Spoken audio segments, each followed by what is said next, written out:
राधे राधे दोस्तों, स्वागत है आपका अर्थ भक्ति सागर में और मैं हूं संदीप माथुर। दोस्तों, आज की इस वीडियो में हम आपको दिखाएंगे कि प्रेमानंद जी महाराज कुछ ऐसी बातें बताएंगे जिससे आपके जीवन में बहुत महत्वपूर्ण बदलाव देखने को मिल सकते हैं।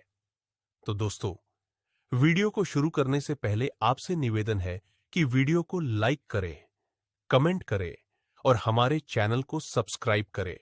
तो आइए वीडियो को शुरू करते हैं।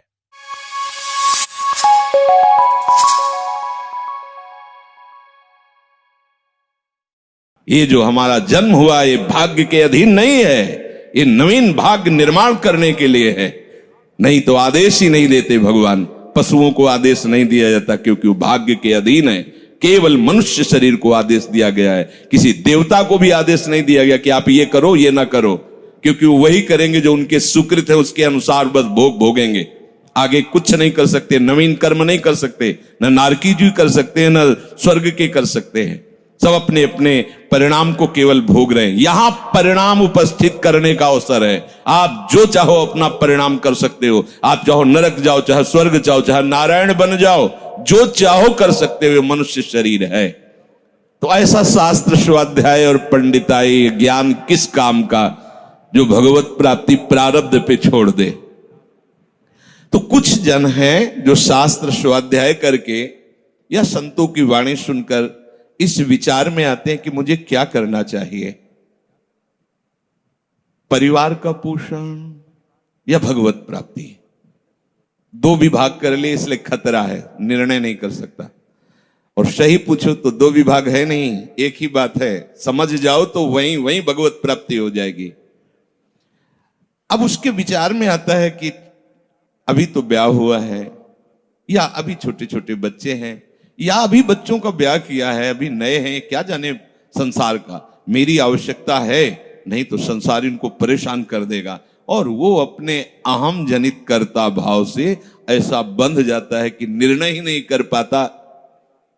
श्री चरणदास जी कह रहे हैं, ए भाई समझो, जिस कर्तव्य को तुम विसार करके झूठे भाव को कर्तव्य मान रहे हो, अरे माया के दीवाने, अरे हिया नहीं रहना, करना अंत पयाना। यहां से जाना है, यहां से जाना है। ये भूल जाते हैं। माया की ऐसी भूल भुलैया है कि हमें शरीर में राग और शरीर संबंधियों के राग में सुख मिलने लगता है और लगता है कि मैं अविनाशी हूं। वैसे मैं तो अविनाशी ही है, पर विनाशी को लेकर मैं ये भूल कर बैठता है। और जिसको पकड़ा है वो सब विनाशी, सब विनाशी। गो गोचर जहां लगु मन जाई, सो सब माया जानो भाई। दुनिया में लाखों का मेला जुड़ा, हंसा जब जब उड़ा तो अकेला उड़ा। समझो, ये माया की चाल है जो तुम्हें समझने नहीं दे रही। अरे भाई समझो, समझो, अरे माया के दीवानों, यहां से हमें जाना है, जाना है। कुछ साथ नहीं ले जाना है, कोई साथ नहीं जाएगा। बस तुम फंस गए हो मोह दलदल में। ये कुटुंब का मोह ऐसा मोह है कि कैसे तुम्हें बताएं। याद ही नहीं आती कि मुझे जाना है, याद ही नहीं आता कि सब छूटना है। ये समझ में नहीं आता कि मैं आया किस लिए। बड़ी विचित्र भूल भुलैया है। मोह कुटुंब के अवसर खोयो। दो बातें आती हैं, परिवार का पालन पोषण, ये धर्म पालन करूं, या हरि का भजन करके भगवत प्राप्ति करूं। तो बोले मोह कुटुंब के अवसर खोयो। अवसर मिला है तुमने, भलो पायो दांव रे, चूक ना अवसर प्यारे, भलो पायो दांव रे। बड़ा अच्छा अवसर मिला है भजन करने का, चूक गए तो फिर पछताना पड़ेगा। हरि की शुद्ध बिसराई। अब वो निर्णय करता है परिवार के पोषण का, क्योंकि मोह ममता है। पीछे का, हर बार सत्संग में कहते हैं कि पीछे का रास्ता एकदम बंद हो जाना चाहिए, कि आगे कोई भयावह स्थिति आवे तो लौटने का रास्ता नहीं रहना चाहिए। उपासक को पीछे का मार्ग बंद कर देना चाहिए। पर होता क्या है, अपने लोग बहुत कमजोर है तो कदम ऐसे रखते हैं पर पीछे वाला पुष्ट बनाए रखते हैं कि अगर इधर थोड़ी भी आंच लगी तो कदम पीछे करके सुरक्षित हो जाए। वो सुरक्षित नहीं है, वो सुरक्षित नहीं है, वो असुरक्षा है। परिवार का राग, अन्य भरोसा, किसी देहधारी का भरोसा, किसी वस्तुओं, ये भरोसे लायक चीज है, अरे क्षण में बिगड़ जाने वाली चीज है। भरोसा तो हरि का है, भरोसा तो हरि गुरु चरण सेवा अनुसरो। ये भरोसा कभी तुम्हें विश्वासहीन नहीं होने देगा, ये भरोसा कभी धोखा नहीं। साधुते हो न कारज हानि, कभी तुम्हारा मंगल नहीं हो सकता। मोह कुटुंब के अवसर खोयो हरि की शुद्ध बिसराई। अब दिन तो बैल की तरह काम करने में व्यतीत हो रहा है और रात्रि नींद और भोग में समाप्त हो रही है। आठों पहर की 60 घड़ियां बेकार में इसने व्यतीत कर दी। एक क्षण भी शांति से बैठकर विचार नहीं किया कि मेरा जन्म किस लिए हुआ है, मैं क्या कर रहा हूं, और अपना कुशल चाहता है।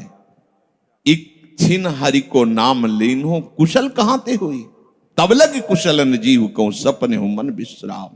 स्वप्न में भी शांति नहीं मिल सकती जब तक भजन नहीं करोगे। बालक अवस्था तो खेल में चली गई, जवानी हुआ तो अहंकार मद छाया, मैं करता मैं भोगता इसमें चली गई। जब वृद्ध आया तो रोग और चिंताओं ने घेर लिया। अब इतना दुखी है कि वो सोच भी नहीं सकता कि मैं इनसे दूर होकर भजन कर लूं। ये जो वो भजन का नाटक होता है, भजन नहीं, हम देखते हैं ऐसे ही लगा रहता है, कैसे हो और बढ़िया से, और क्या करें, और मरने का ठौर आ रहा है, और क्या करें। तुम आए हो भजन करने के लिए और में अभी फंसे हो, क्या कर दूं, कहां से कैसे व्यवस्था कर दूं। हम ही चला रहे हैं, भले वृंदावन में बैठे परिवार हमारे अनुसार चलेगा, हमारे ही, नहीं तो नष्ट हो जाएंगे। आए हैं वनवास करने के लिए, भजन करने के लिए, पूरा का पूरा प्रपंच दिमाग में पता लगता है। वृद्ध भय चिंताति उपजी, दुख में कछु न सुहाता। अरे भूल क्यों रहे हो, चेतो। साधु चेताता है जगत को, चेतो। काल रूपी शिकारी धनुष पर विष का बाण चढ़ा चुका है, तुम ठीक निशाने पे हो, होश में हो जाओ। अगर अब कोई तुम्हें निशाने से बचा सकता है तो काल का भी महाकाल हरि बचा सकता है, दूसरा कोई नहीं। आए अचानक बांधे, यम के दूत आकर अचानक बंधन में डाल करके ले जाते हैं। अब वो निर्णय कर रहे हैं, झूठे जग से नेह छोड़कर साचो हरिनाम उचारो। चरणदास सुखदेव कहते हैं अपना भला विचारो, इसी में अपना भला है। तो क्या करें, घर परिवार छोड़कर तुम्हारी तरह बाबा जी बन जाए।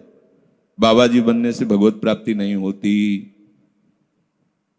अगर आप बाबा जी बाहरी बात को ले रहे हैं तो उसको समझ लीजिए, बाबा जी बनने से भगवत प्राप्ति नहीं होती, प्रभु के होने से भगवत प्राप्ति होती है। वो आप चाहे गृहस्थ वेश में रहकर बनो या आप विरक्त वेश, 2 मार्ग शास्त्रों ने स्थापित किए हैं, वो प्रभु के लिए। अगर वेश बदल लिया है और परिवार का राग है, भोगों का राग है, संसार की